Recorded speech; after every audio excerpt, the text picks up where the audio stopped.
நம்ம எல்லாருமே எவ்வளவு பெரிய முட்டாள்னு உங்களுக்கு தெரியுமா? நம்ம லைஃப்ல எல்லாருமே ஒரு கட்டத்துல லவ் பண்ணிருப்போம். ஒரு சிலர்லாம் 5 வருஷம் 10 வருஷம்லாம் கூட லவ் பண்ணிருப்பாங்க. இத்தனை வருஷத்துல அவங்களுக்குள்ள நிறைய சண்டை சச்சரவுகள்லாம் வந்திருக்கும். ஒரு கட்டத்துல ரொம்ப டாக்ஸிக்கா இருக்குன்ட்டு அந்த 5 வருஷத்து ரிலேஷன்ஷிப்பை ஈஸியா பிரேக்அப் பண்ணிட்டு போயிடுவாங்க. ஆரம்பத்துல ஒரு 2 மாசம் கஷ்டப்பட்டிருப்பாங்க. அதுக்கப்புறமா ஒரு நார்மல் லைஃப்க்கு போயிருப்பாங்க. ஸ்ட்ரெஸ் இல்லாம ஃப்ரீடமா இருப்பாங்க. நல்லா பார்ட்டி பண்ணுவாங்க.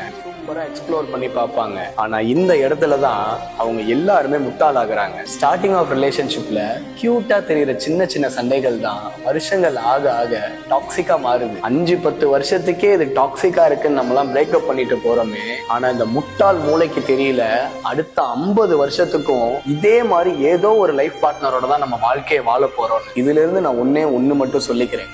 அன்னைக்கு கிடைக்கிற டெம்பரவரி ஃப்ரீடம், டெம்பரவரி ஹாப்பினஸ், எஸ்பெஷலா டெம்பரவரி ஸ்ட்ரேஞ்சர்ஸ்க்காக உங்களை நல்லா புரிஞ்சுக்கிட்ட, நல்லா பார்த்துக்கிட்ட ஒரு உறவை தயவு செஞ்சு இழந்துடாதீங்க. ஒரு சில உறவுகள்லாம் போச்சுன்னா திரும்பி என்னைக்குமே கிடைக்காதுங்க. அதனால தயவு செஞ்சு அவங்கள உங்க கூடவே வச்சுக்கோங்க. சண்டை போட்டு பிரேக்கப்ல இருக்க உங்க ஃப்ரெண்டுக்கு இந்த வீடியோவை ஷேர் பண்ணிட்டு ஃபாலோ பண்ண மறந்துடாதீங்க.